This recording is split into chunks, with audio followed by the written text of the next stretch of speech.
welcome back to my channel for today's vlog. Andito nga pala kami ngayon sa park. Dito lang malapit sa amin. Tapos, eto, sasabihin ko na sa inyo yung bago kong car at yung first time na mag-drive ko ng malayuan. So, ayun guys, andito kami ngayon sa park.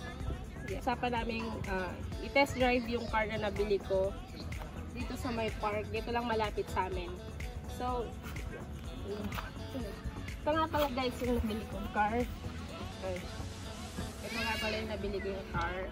Kasi, kailangan ko rin to kasi yung tricycle kasi na ginagamit ko, matagal na kasi yun. At saka, masyadong mainit. Tapos, pag nag-ulan, safe kami. So,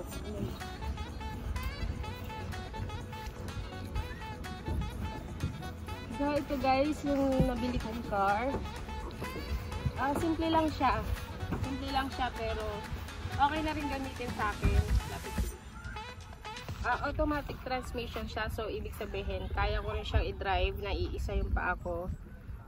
So, thank you sa lahat ng sumuporta sa YouTube channel ko at sa mga social media accounts ko. At sa mga tumulong, nakaipon ako para bumili ako ng car.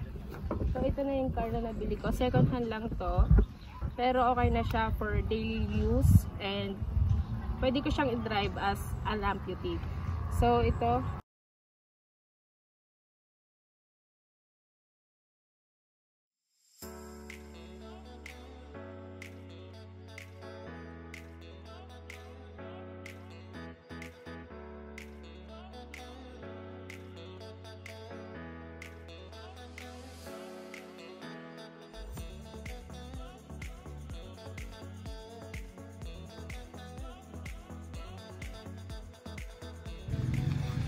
Again guys, papakita ko sa inyo sa loob.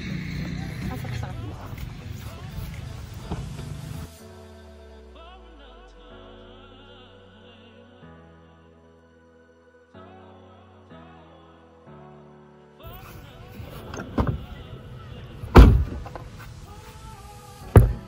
So ito guys yung nabili kong car.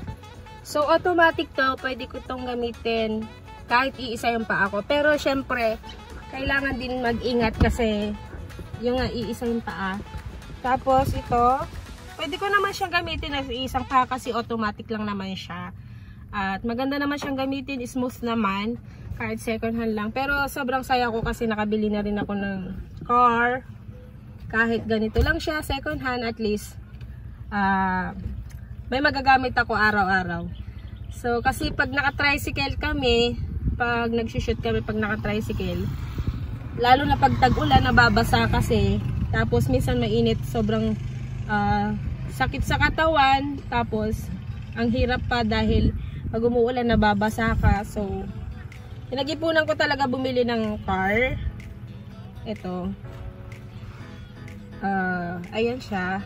Madali naman siyang drive-in kasi automatic siya. Ayan. So, ayan guys, ayan. Makikita naman dyan yung paa ko. Ayun. So, okay naman siya drive-in. So, gusto ko lang magpasalamat sa inyo kasi kundi dahil sa inyo hindi ko mabibili to. So, sa mga tumulong na mga tao na may mabubuting puso, maraming salamat sa inyo kasi kundi dahil sa inyo hindi ko mabibili tong car na to at hindi magiging safe yung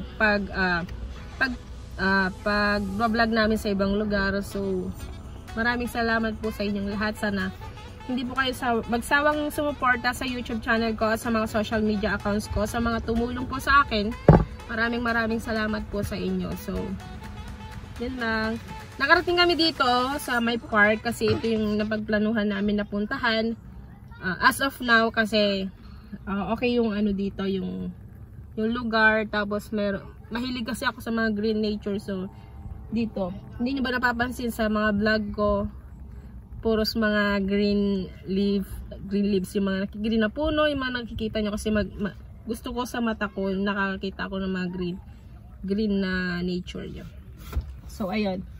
Ako nga pala nag-drive papunta dito. So, okay naman siya. Safe naman kami nakarating dito. At sana maging okay. Okay naman itong nabili ko kasi ano naman siya, smooth. Tapos wala siyang issue.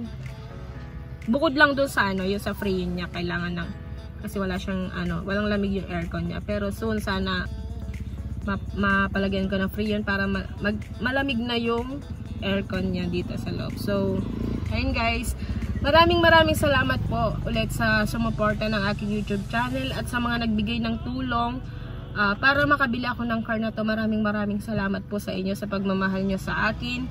At na-appreciate ko po sobra yung mga tinulong nyo po sa akin kasi despite of my disability, marami po nagmamahal sa akin. Hindi ko na po kayo isa-isahin, pero maraming salamat po sa lahat ng sumuporta.